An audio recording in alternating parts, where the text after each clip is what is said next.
اللہ کا نام نامی صاف صاف ہے. بے شک بے شک. حضور سرور کائنات کا نام نامی بھی ہے اللہ، اور اس کا رسول اور اس کا رسول اور اس کا رسول، جس سے مراد حضور سرور کائنات. لیکن ایک نام ایسا ہے کہ جس کا نام نہیں لیا جا رہا ہے بلکہ اس کی صفات کو بیان کیا جا رہا ہے. کیا کہنے بھائی، واہ واہ واہ واہ، اس کی صفات کو بیان کیا جا رہا ہے.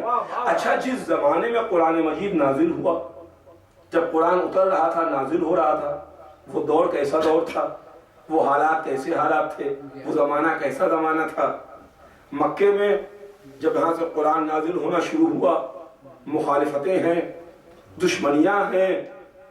وہ لوگ، وہ کافر جو ابھی تک تو کلمہ پڑھ رہے تھے، اللہ کا کلمہ نہیں، محمد کی صداقت کا کلمہ پڑھ رہے تھے، ان کی خوبصورتی کا کلمہ پڑھ رہے تھے، ان کی حق گوئی کا کلمہ پڑھ رہے تھے کہ ہم نے جھوٹ اور لغو بات ان سے نہیں سنی ہے، یہ قریش کا تارا ہے، یہ صادق ہے، یہ امین ہے. لیکن اسلام کے آنے کے بعد دشمن ہو گئے. اللہ کی دشمنی ہے، رسول اللہ کی دشمنی ہے، مکے میں دشمنیاں ہیں، قرآن نازل ہو رہا ہے، اور اتنی دشمنی اس حد تک کے بڑھ گئی ہے کہ حضور سرور کائنات کے واسطے حکم ہجرت آ گیا کہ آپ ہجرت کر کے مکے سے مدینے چلے جائیے. میدان جنگ ہے، قرآن نازل ہو رہا ہے، مکہ ہے، قرآن نازل ہو رہا ہے، سرکار مدینے میں ہے، قرآن نازل ہو رہا ہے.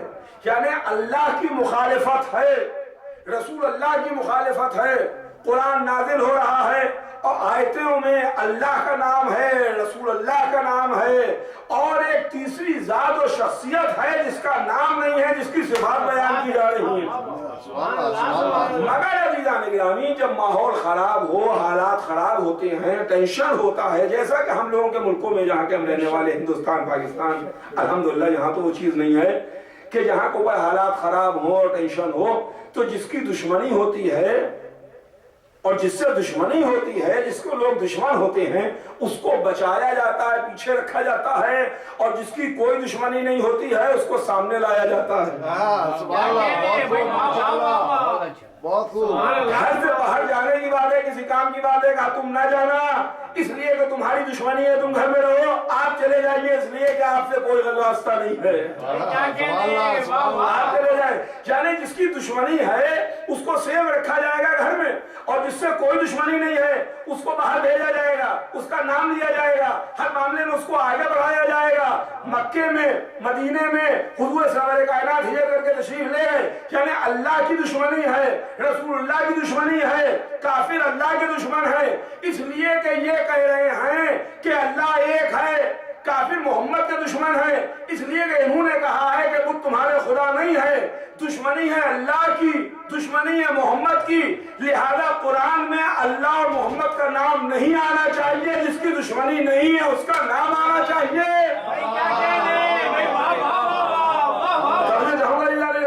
جس کا نام نہیں آ رہا ہے اس کی کوئی دشمنی نہیں، اور جس کے نام آ رہے ہیں اس کی دشمنی ہے. پالنے والے یہ راز ہماری سمجھ میں نہیں آتا کہ اس کے پیچھے راز کیا ہے، اس کی وجہ کیا ہے.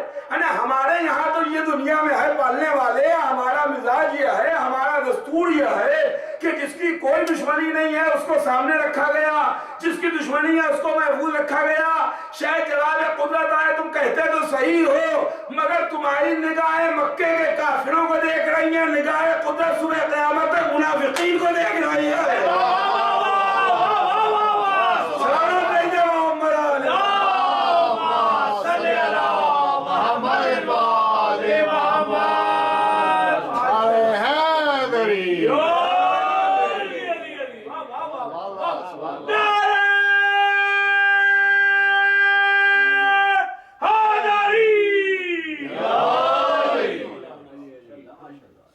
منافقین کو دیکھ رہے ہیں. ظاہر ہے کہ ہماری نگاہ کا، ہمارا علم کیا، سبحان اللہ سبحان اللہ. جو ایک مولا کے 70 معنی نکالنے ہیں، کتنی دیر لگ جائے گی ان کو، ان کے لیے کہ ایک علی کے 10 علی بنا لیں، ایک علی کے 10 علی بنا لیں. اب یہیں پر تو ہماری سمجھ میں آتا ہے کہ جب حضور سرور کائنات نے غدیر کے میدان میں علی بن ابی طالب علیہ السلام کی ولایت کا اعلان کیا تو علی کو ہاتھوں میں بلند کر کے دکھا دیا کہ دیکھو یہ علی مولا ہے.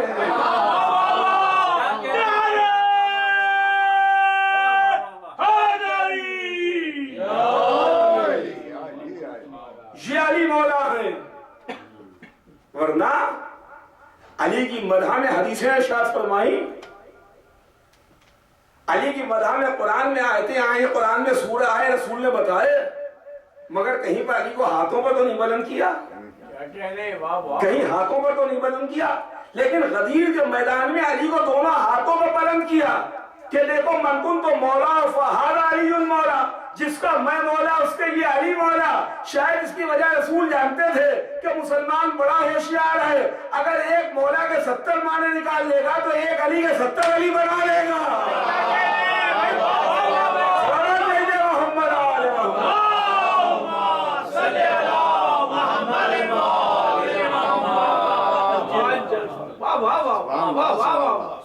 عزیزان گرامی, مت ہے خدا کی قسم, بے شک بے شک.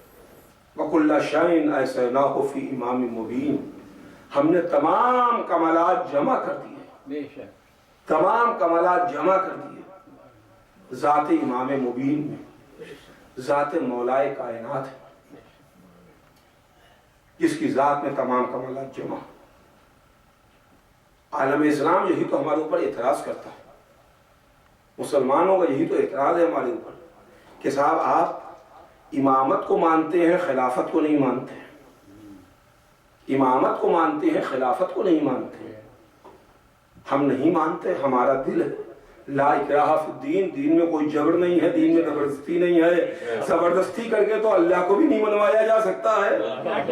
حضور سرور کائنات نے زبردستی کر کے نہ اللہ کو منوایا, سرکار رسالت نے زبردستی کر کے کسی گردن پر تلوار رکھ کے نہ اپنے کو منوایا, بلکہ اپنے اخلاق کے ذریعے سے, اپنی سیرت کے ذریعے سے, اپنے عمل کے ذریعے سے کلمہ پڑھوایا.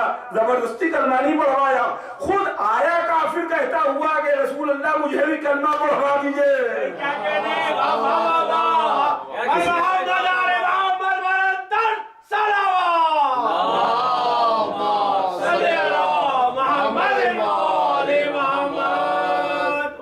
کسی کو زبردستی کلمہ نہیں پڑھایا. مشہور معروف واقعہ ہے وہ بڑھیا والا واقعہ کہ سرکار رسالت کے اوپر جو کوڑا ڈالا کرتی تھی, حضور سرور کائنات نے ایک مرتبہ اس سے نہیں کہا کہ تو کلمہ پڑھ دے, اور جب ایک دن کوڑا نہیں ڈالا اس نے تو رسول اللہ اس کی خیریت کے واسطے گئے کہ کوڑا جب نہیں آیا اور پوچھا کہ آج کوڑا کیوں نہیں ڈالا اس عورت نے جو روزانہ میرے اوپر کوڑا ڈالتی ہے, جو روزانہ میرے اوپر کوڑا ڈالتی ہے. تو کسی نے کہا کہ وہ بیمار ہے, وہ علیل ہے.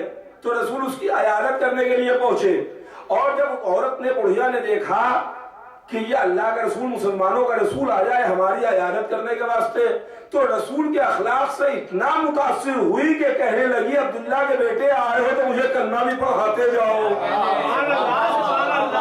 کلمہ بھی پڑھاتے جاؤ.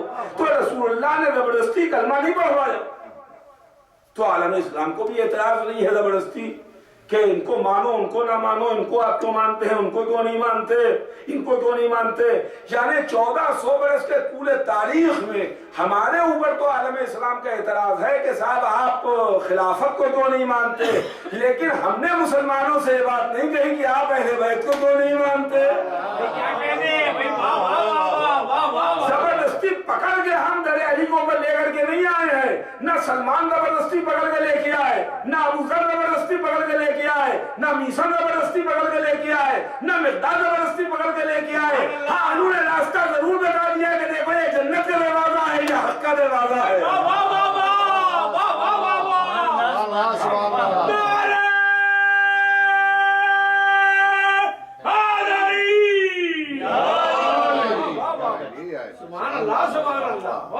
ہم تو کسی پر اعتراض نہیں کرتے کہ صاحب آپ علی کو مانیے ضرور زبردستی, آپ آئیے آئیے آئیے, آپ اہل بیت کو مانیے, آپ اماموں کو مانیے.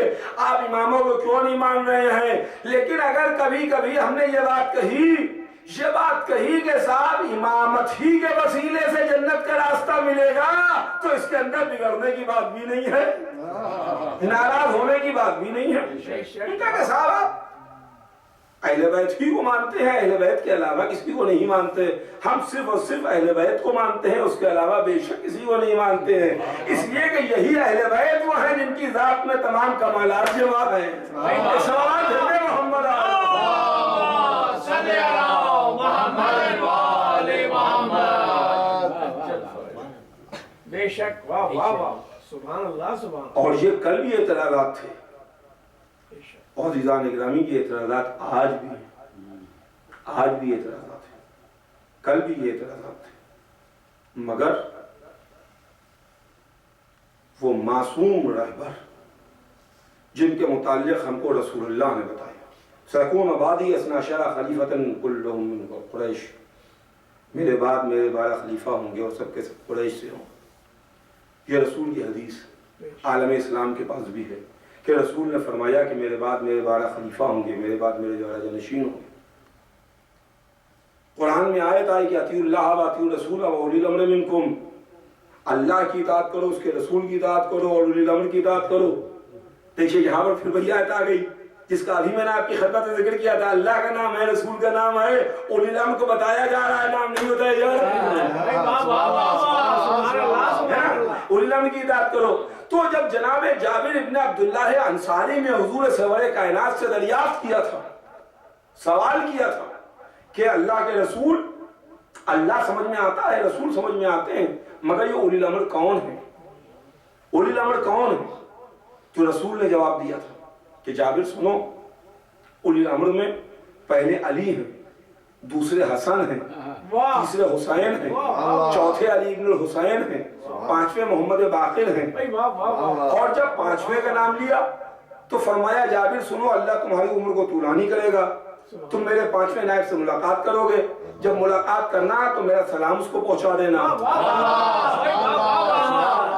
میرا سلام اس کو پہنچا دینا. سنو، 6 جعفر صادق ہیں، 7ویں موسی کاظم ہیں، 8ویں علی رضا ہیں، 9ویں محمد تقی ہیں، 10ویں علی النقی ہیں، 11ویں حسن عسکری ہیں، آخری وہ ہے جس کا نام میرا نام ہے، لقب میرا لقب ہے.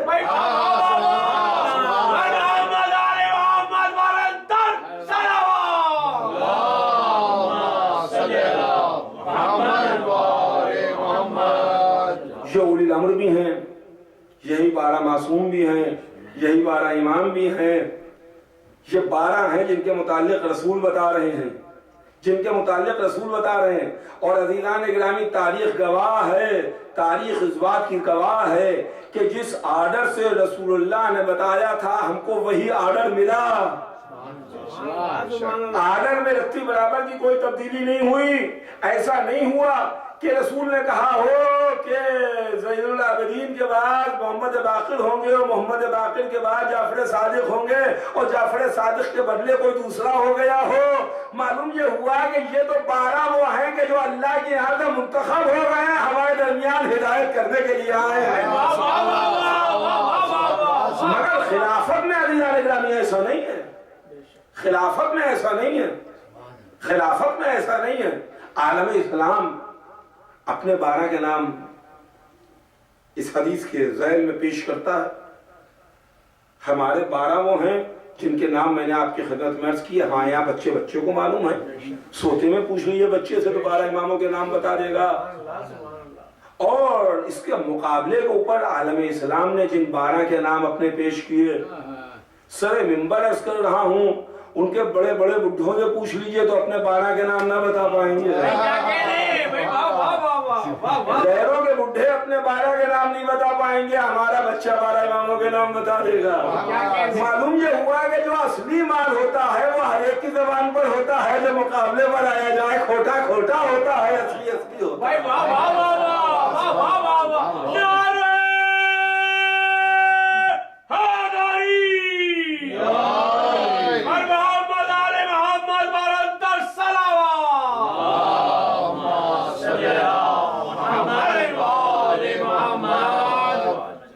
کتابوں میں ضرور نام لکھے ہوئے ہیں، کتابوں میں نام ضرور لکھ دیے گئے ہیں، اور یاد نہیں کہ نام کون. 4 نام تو ہر مسلمان کی زبان پر ہیں، یاد رہے، جو مسجدوں پر لکھے رہتے ہیں.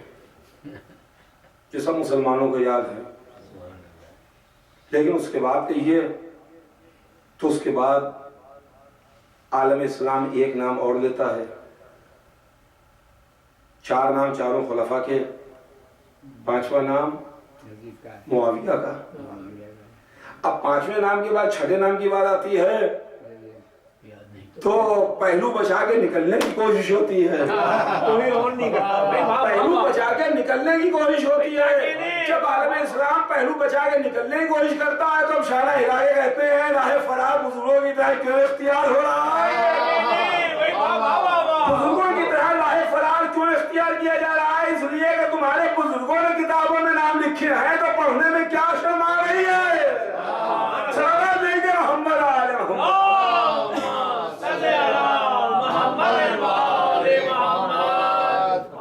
5واں نام معاویہ، 6واں نام یزید کا نام ہے، 7واں نام عبد الملک ابن مروان، اور اس کے بعد پیدر پیس کے 4 بیٹے ان کے نام لکھے جاتے ہیں کہ ولید ابن عبد الملک اور یزید ابن عبد الملک، ہشام ابن عبد الملک، سلیمان ابن عبد الملک، اور 12واں آخری نام عمر ابن عبد العزیز۔ اس طریقے سے 12 نام پیش کیے۔ ہم نے کہا بے شک 12 نام ضرور لکھا دیے، لیکن ان 12 میں ایک نام جو ہمارا والا ہے اس کو مائنس کرو، ایک ہمارا والے کا نام مائنس کرو، اب بچے 11۔ اب 11 میں بتاؤ کہ 11 پیدا کب ہوئے، 11 مرے کب، 11 کا خاندان کیسا تھا، 11 کا کردار کیسا تھا، 11 کی سیرت کیسی تھی، 11 کے متعلق بتاؤ۔ ہم تو اپنے 12 کے نام بھی بتاتے ہیں، 12 کے پتے بھی بتاتے ہیں، کیا 12 کی تاریخ ولادت بھی بتاتے ہیں، 11 کی تاریخ شہادت بھی بتاتے ہیں، ان کے واقعات بھی بتاتے ہیں، خاندان بھی بتاتے ہیں، معجزات بھی بتاتے ہیں، مگر ہمارا سر بلند رہتا ہے۔ تمہارے بقیہ وہ ہیں کہ جن کے معاملات بتاتے میں زبان کیوں لڑکھڑا جاتی ہے۔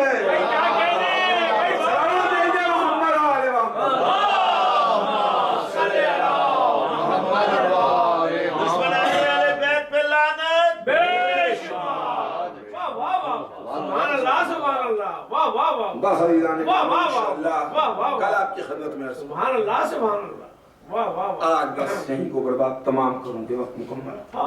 سبحان اللہ سبحان اللہ۔ یہ امام ہے عزیز،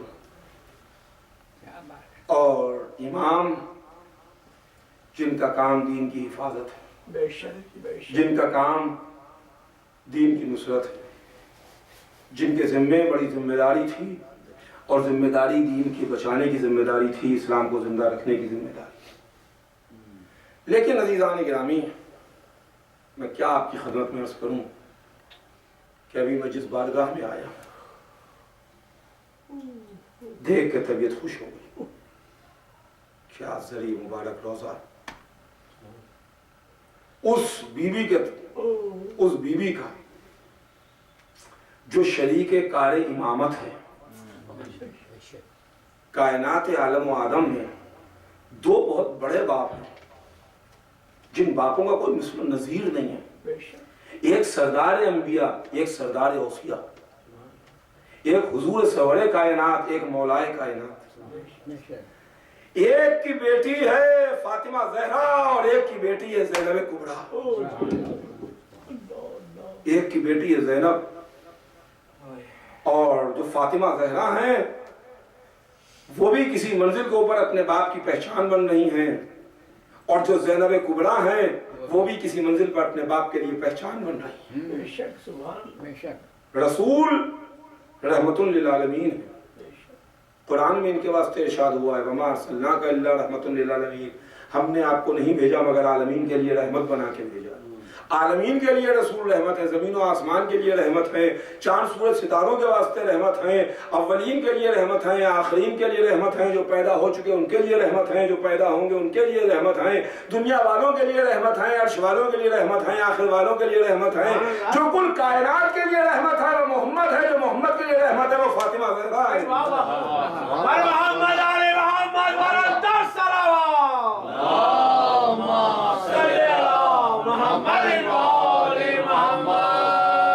اور زینب کا نام بتا رہا ہے کہ زینب کون ہے، نام اعلان کر رہا ہے کہ کون ہے۔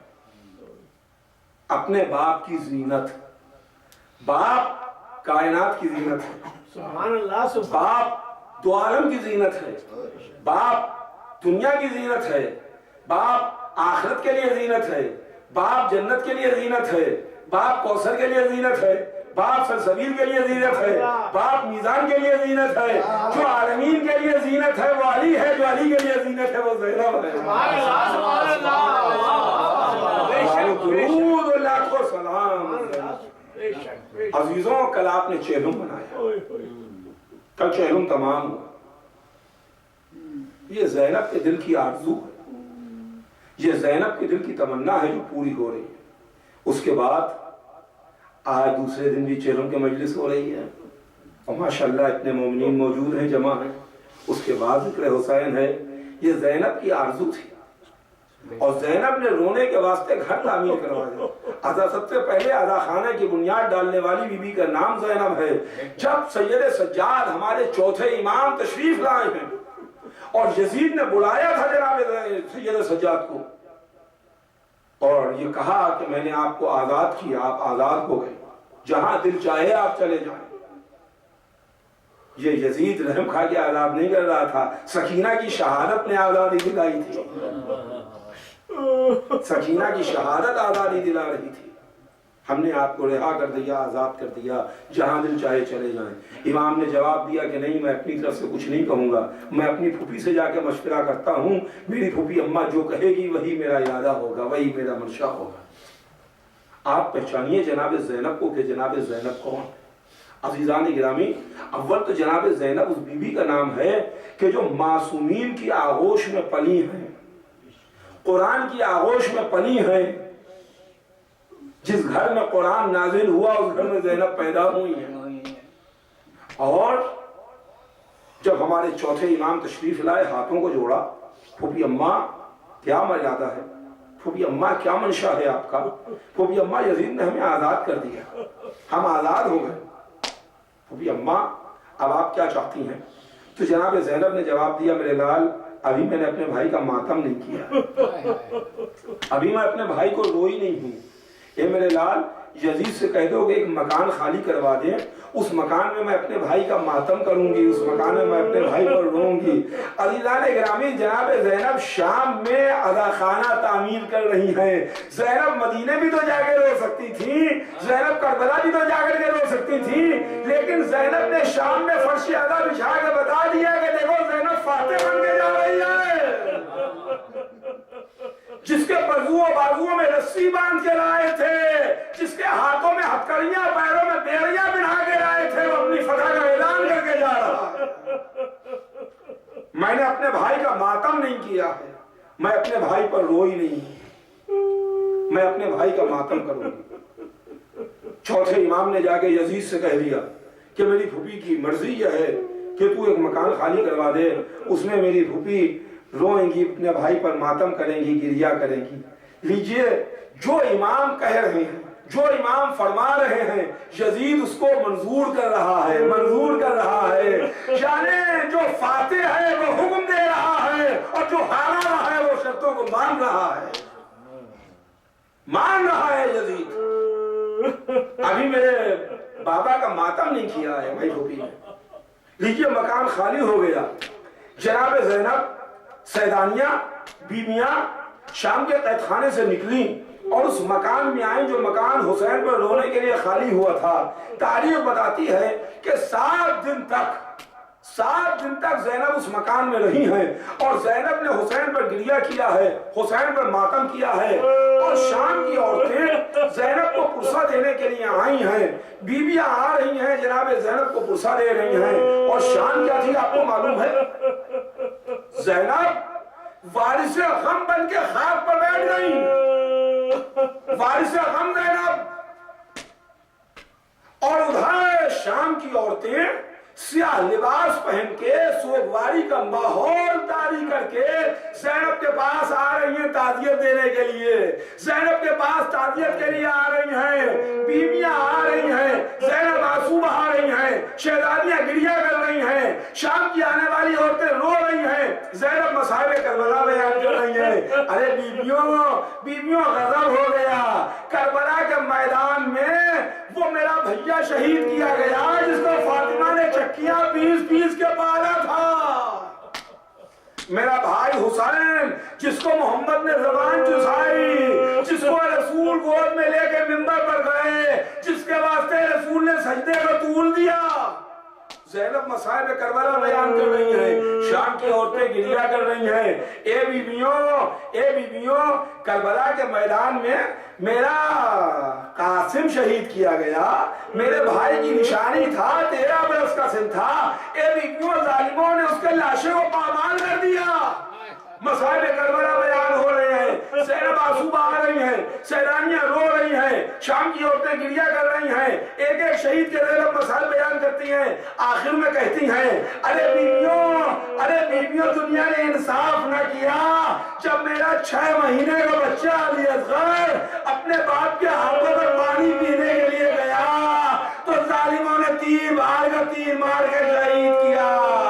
ارے میرا علی اصغر جس کو پانی کے بدلے 3 بار کا تیر لگا، واہ حسینہ واہ مظلومہ کی صدائیں تھی، شام میں ماتم ہو رہا تھا، زینب فتح کا اعلان کر رہی تھی، واہ مظلومہ واہ حسینہ کی صدائیں